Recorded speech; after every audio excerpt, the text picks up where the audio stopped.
عزیر بلوچ کا نام پاکستان کی تاریخ کے سب سے خوفناک اور کنٹروورشل کرمنل کریکٹرز میں شمار ہوتا ہے۔ یہ وہ شخص تھا جس نے کراچی کے علاقے لہاری سے اپنا کرمنل سفر شروع کیا اور آہستہ آہستہ پورے شہر میں خوف کی علامت بن گیا۔ عزیر بلوچ صرف ایک گینگسٹر نہیں تھا بلکہ ایک ایسا نام بن چکا تھا جو سیاست، ٹارگٹ کلنگ، بھتہ خوری اور مافیا سسٹم سے جدا ہوا تھا۔ عزیر بلوچ 1970 کے آخر میں کراچی کے مشہور علاقے لہاری میں پیدا ہوا۔ لہاری ہمیشہ سے گینگز، سیاست اور اسٹریٹ کرائم کا مرکز رہا ہے۔ عزیر کا تعلق ایک عام بلوچ فیملی سے تھا، لیکن اس کا بچپن غربت، تشدد اور علاقائی جھگڑے دیکھتے ہوئے گزرا۔ بچپن سے ہی اس نے دیکھا کہ کیسے لوگ طاقت اور اسلحے کے ذریعے اپنی مرضی چلاتے ہیں۔ یہی ماحول آہستہ آہستہ عزیر کو کرائم کی طرف لے گیا۔ عزیر بلوچ کا نام سب سے پہلے رحمان ڈکیت کے ساتھ جڑا۔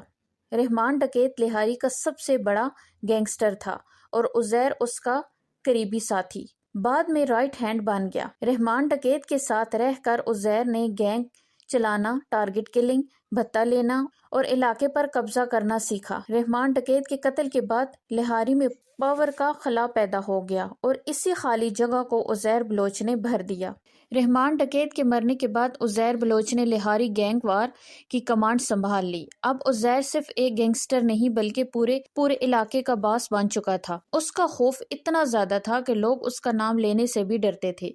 لہاری میں پولیس، رینجرز اور عام شہری سب عزیر کے خلاف بے بس نظر آتے تھے۔ اس پر الزام تھا کہ وہ ٹارگٹ کلنگ کرتا تھا، بھتہ خوری کا نیٹ ورک چلاتا تھا، ڈرگز اور ویپنز کا اللیگل بزنس کرتا تھا، پولیس اور پولیٹیکل لوگوں کو دھمکیاں دیتا تھا۔ عزیر بلوچ کا نام صرف کرائم تک محدود نہیں رہا، اس کا تعلق کئی سیاسی جماعتوں کے ساتھ بھی جڑا گیا۔ کہتے ہیں کہ مختلف پولیٹیکل پارٹیز نے اپنے فائدے کے لیے عزیر جیسے لوگوں کو یوز کیا۔ کبھی اسے سپورٹ ملا، کبھی اسے دشمن بنا لیا گیا۔ یہی وجہ تھی کہ عزیر اتنے سالوں تک قانون کی گرفت سے بچا رہا۔ 2010 سے 2014 تک کا دور کراچی کے لیے سب سے زیادہ خونی دور مانا جاتا ہے۔ اس دوران لہاری گینگ وار اپنے عروج پر، ہر روز فائرنگ، دھماکے اور لاشیں عام بات بن چکی تھی۔ عزیر بلوچ کے خلاف 100 سے زیادہ قتل، بھتہ خوری اور دہشت گردی کے مقدمات درج تھے، مگر کوئی بھی گواہ اس کے خلاف بولنے کے لیے تیار نہیں تھا۔ 2014 میں جب کراچی میں رینجرز آپریشن شروع ہوا تو عزیر بلوچ پاکستان سے فرار ہو کر ایران چلا گیا۔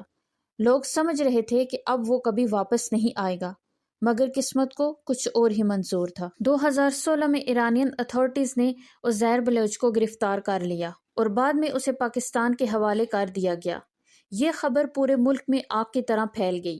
عزیر بلوچ کو رینجرز نے اپنی حراست میں لیا اور اس سے انتہائی اہم انکشافات ہوئے۔ رینجرز کے سامنے عزیر بلوچ نے کئی خوفناک راز اگلے۔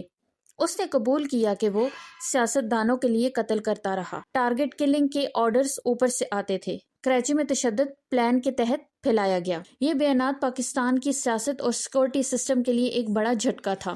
عزیر بلوچ کو مختلف مقدمات میں سزائے موت اور عمر قید سنائی جا چکی تھی۔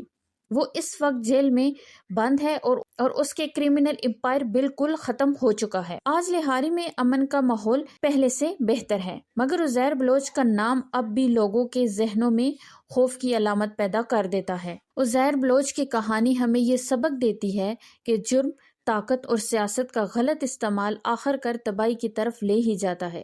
جو شخص کبھی کراچی کے ایک علاقے کا بادشاہ تھا، آج وہ سلاخوں کے پیچھے زندگی گزار رہا ہے۔ تو دوستو، یہ تھی عزیر بلوچ کی کہانی۔ کیسی لگی آپ کو کمنٹ کر کے ضرور بتائیے گا۔ ملتے ہیں نیکسٹ ویڈیو میں۔ شکریہ، اللہ حافظ۔